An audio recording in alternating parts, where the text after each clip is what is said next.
Hello guys, today I'm going to show you how to change the front shock absorbers on the Honda CRZ. Please watch all the video. You need to have some consideration to prevent some mistakes, especially with the CV axle. And I don't know, so I'm so sorry, I need to give you an apologize because when I was recording the video or making the process, I was really tired that day and I committed many mistakes with my pronunciation, with my grammar, all kind of things. So thank you and enjoy the video. I will explain what I'm saying of the CV axle in 1 minute or so. Thank you.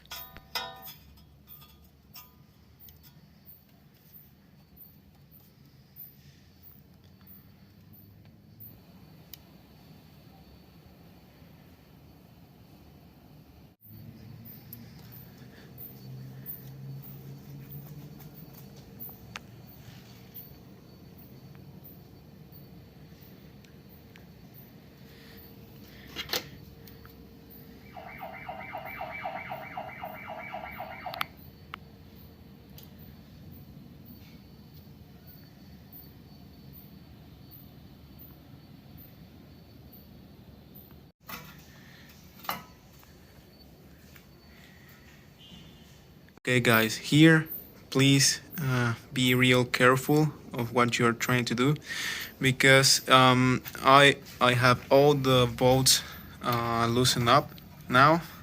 This one, these two giant ones, this one here, up here, but don't take apart the rotor right now. Put some straps.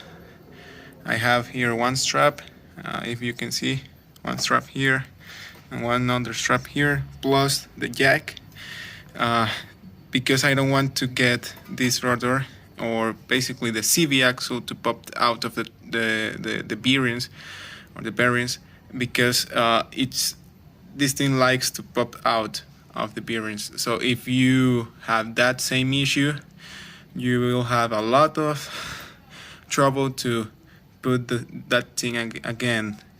I had the same issue in the other side of in the passenger side. So what I ended to do, basically, take out the CV boot, then replace the CV grease and put again all together. But it's really annoying to do, so please be really careful of what you're doing right now. Just that comment, and aside that, this is a piece of cake, really. Okay, now the strut is disassembled, as you can see there. Actually, I have the rubber tin. Let me try to get it here. Oh fuck. Okay. Now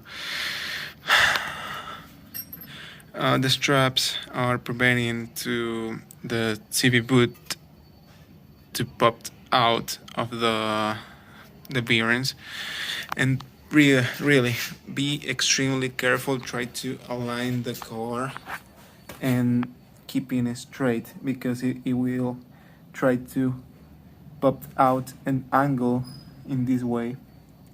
You must prevent that thing. If you don't have any straps or a jack, try to get a friend and push this thing like in this way, but prevent please to this rotor to get that angle. Okay, I have here the strut disassembled, and it's a really straightforward process. Just compress the coil, and this nut here, you must loosen it up and use an Allen key, and what is a 19 millimeters, I don't know, key, and just loosen up. As you can see here, I had this thing loosen up already. I assist myself. Oh my god! I assist myself with this bar, and that's it. The parts of the strut first of all the nut, then this rubber part, and there you have this thing. You have some clips here. Let me a second. Okay, there you have. These are the clips that I was talking about. 4 clips, and the coil, rubber thing here. This is important, and I don't know why it comes with this rubber thing. Probably to protect the strut, and then the strut, or what is the name of the shock absorber? Sorry, the shock. This is the shock. Sorry, sorry for my bad English. By the way, the shock is done. This is done now. Yeah, it is. By the way, I'm gonna show you right now the difference between this one and the KYB Honda Fit one. Okay, here you have both struts, the OEM one and the XLG KYB Honda Fit 2nd generation one. Please be careful when you're buying this stuff. If you can, go to your dealership or your hardware store, take out the strut or the shock absorber, and then compare between the one you are offering. They are offering to you. By the way, they are exactly the same. As you can see here, they have the exact same bolt pattern, the same accessories here for the ABS. I guess this is for the ABS. The brake, and this thing I don't remember for. I guess it's for the ABS too. But by the way, it's the same strut. It is the same strut, probably with a different compression radio or something like that. I'm not a technician, but it would be kind of different, a little bit more comfort to the CRZ, I guess, because this weighs less. And I mean, it's not a Honda Fit. You will only have 2 passengers and weight a little bit less than the Honda Fit. I'm going to assemble this stuff now, and as you can see here, again, they are the same thing. I get the two shocks for $150. Remember, in this side, you must get these 2 holes, or these 2 guys in the place. Check that. Okay, the strut is done. As you can see here, it looks brand new, brand spanking new.